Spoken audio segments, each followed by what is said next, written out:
अगर आप हर रोज दूसरों को देखकर ये डिसाइड कर रहे हैं कि आप सक्सेसफुल हैं या नहीं, आप खूबसूरत हैं या नहीं, आप जिंदगी में आगे हैं या नहीं, तो फिर आप अपनी जिंदगी नहीं जी रहे, बल्कि आप क्राउड की नजरों से खुद को देख रहे हैं। आपकी थकन का असल सबब क्या है? काम? शायद ओवर थिंकिंग हो सकता है। लेकिन बहुत दफा इंसान अपनी जिंदगी से नहीं थकता, बल्कि दूसरों की जिंदगी देख देख कर थक जाता है। और यहाँ से शुरू होता है कंपैरिजन ट्रैप। होता होगा नहीं कभी आपके साथ भी, आपका दिन ठीक जा रहा होता है, लाइफ बिल्कुल सेट लग रही होती है, मूड भी ओके होता है, लेकिन ऑल ऑफ सडन आप फोन उठाते हैं, सोशल मीडिया पे 30 सेकंड के लिए कुछ देखते हैं और एकदम से आपको लगता है कि जिंदगी में तो सब लोग बहुत आगे निकल गए। 29 सेकंड्स में ना जिंदगी बदली ना आप बदले, बस देखने का नजरिया बदल गया। और बहुत दफा इंसान की जिंदगी किसी रियलिटी से नहीं, बल्कि ऐसे नजरिए से खराब होती है। आज के वीडियो में हम जानने वाले हैं कंपैरिजन के हवाले से 5 हिडन ट्रुथ जिनको कोई भी डिस्कस नहीं करता है। और इन ट्रुथ्स को जान लेने के बाद अगर आप किसी के साथ अपनी जिंदगी को ना चाहते हुए भी कंपेयर कर रहे हैं तो आप ये कंपैरिजन छोड़ देंगे। ये थ्योरी हमें बताती है कि इंसान अपनी वैल्यू खुद को देखकर डिसाइड नहीं करता, बल्कि आसपास के लोगों को देखकर डिसाइड करता है। आसान एग्जांपल से समझाती हूँ ना। देखिए, अगर आपको किसी ऐसे जजीरे पे छोड़ाया जाए जहाँ पर ना कोई बिलियनियर हो, ना ही सोशल मीडिया हो, ना ही कोई इन्फ्लुएंसर हो, ना ही कोई मॉडल हो, तो आपको कैसे पता चलेगा कि आप सक्सेसफुल हैं या नहीं, खूबसूरत हैं या नहीं?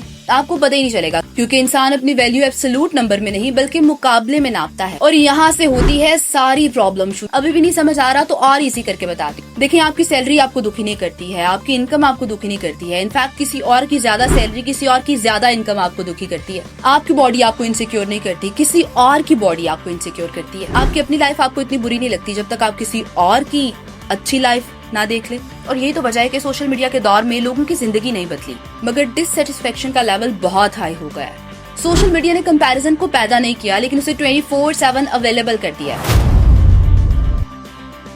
Comparison is the thief of Joy, ये मानना था अमेरिकी सदर थियोडोर रूजवेल्ट का। अब जरा इस चीज को समझे, ये लाइन कोई आम आदमी नहीं कह रहा, बल्कि ये एक सदर कह रहा है जिसके पास उस वक्त पावर थी, शोहरत थी, मकाम था, रिस्पेक्ट थी। वो चाहता तो उस वक्त ये कह सकता था कि आप हार्डवर्क करें, उसमें सक्सेस हासिल करें, मगर उसने बात की कंपैरिजन की। क्यों? क्योंकि उन्हें वो चीज समझ आ चुकी थी जो बहुत से लोगों को एक सदी गुजर जाने के बाद भी समझ नहीं आई है।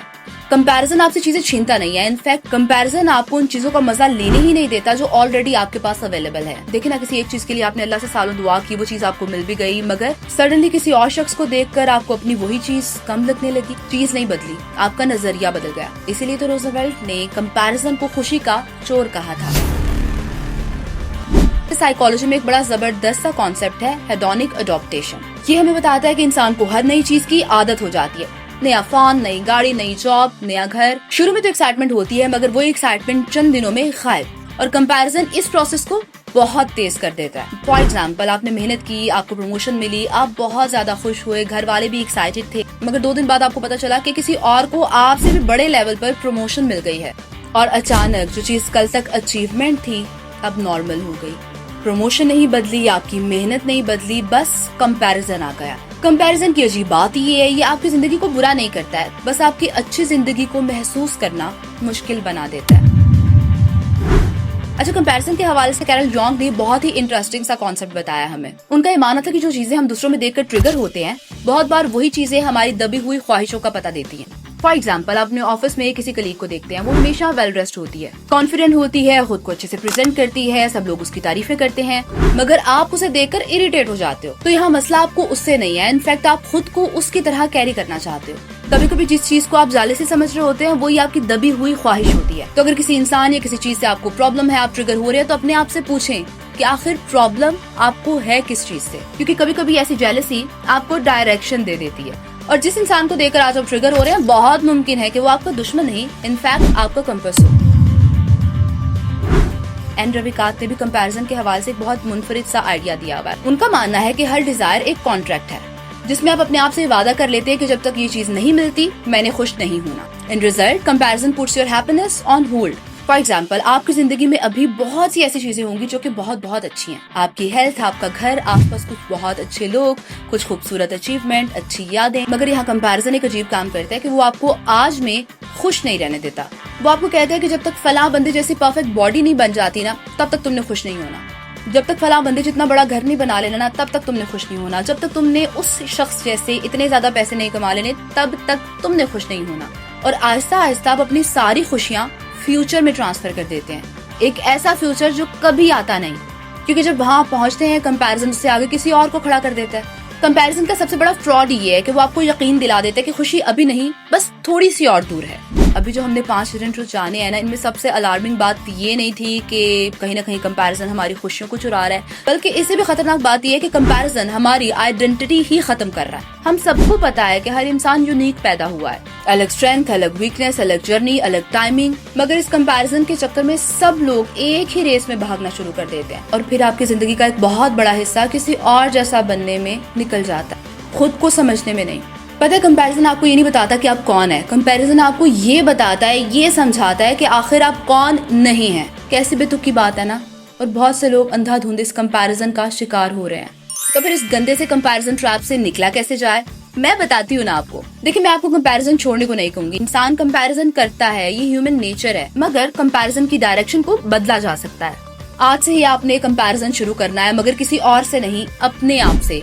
खुद से पूछें कि मैं पिछले साल कहाँ था और आज कहाँ हूँ। मैंने क्या सीखा, किस चीज में बेहतर हुआ, किस चीज में मैच्योर हुआ, क्योंकि ग्रोथ पोजीशन से नहीं, प्रोग्रेस से मेजर की जाती है। ट्रस्ट मी, आप अपनी लाइफ में बिल्कुल भी पीछे नहीं, बस आप गलत स्कोर बोर्ड को देख रहे हैं। कंपैरिजन से निकलने के लिए ना बस इस सिंपल सी मिसाल को समझ लें। अगर एक मछली अपनी पूरी जिंदगी बंदर की तरह दरख्त चढ़ने की कोशिश करे, तो क्या वो दरख्त चढ़ पाएगी? ऑब्वियसली नहीं। तो फिर क्या उसको पूरी जिंदगी अपने आप को नाकाम समझना चाहिए? ऑब्वियसली नहीं, क्योंकि ये तो सारी गेम ही रॉन्ग है ना। और बहुत से लोग मछली और बंदर वाला काम अपने साथ कर रहे हैं।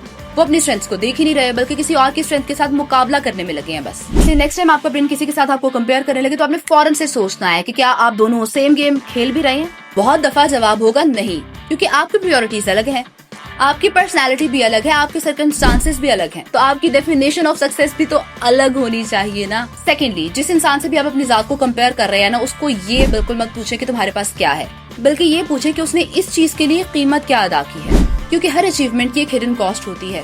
आप बस रिजल्ट देखते हैं, कीमत नहीं। थर्ड, आपने ये काम करना है कि कंपैरिजन को जज बनाने की बजाय अपना टीचर मान ले।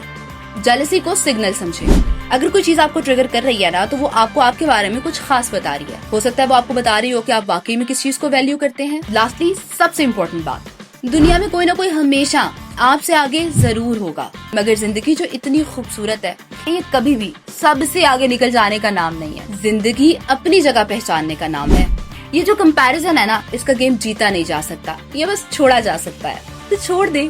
ट्रस्ट मी, जिस दिन आपने ये गेम छोड़ दिया ना, उस दिन पहली बार आपको एहसास होगा कि आप कभी भी उस रेस का हिस्सा थे ही नहीं जिसमें दौड़ते रहे। ये बस आपके दिमाग में थी, और दिमाग में और भी बहुत सी चीजें जिनसे आप बहुत डरते हैं, जिनके बारे में आप पूरी पूरी रात सोचते हैं, और यकीन जाने उनमें से भी 80% तो एग्जिस्ट ही नहीं करती, मगर फिर भी आप उनका दर्द वाकई में महसूस करते हैं। कल हम इसी बारे में बात करेंगे, उन प्रॉब्लम्स के बारे में जो कभी हुई नहीं, मगर फिर भी आपको तकलीफ देती रही। आज की वीडियो में इतना ही। फातिमा ज़हरा को दीजिए इजाजत। खुश रहें, खुशियां बांटे, अल्लाह निगहबान, और कंपैरिजन नहीं करना आप, ओके।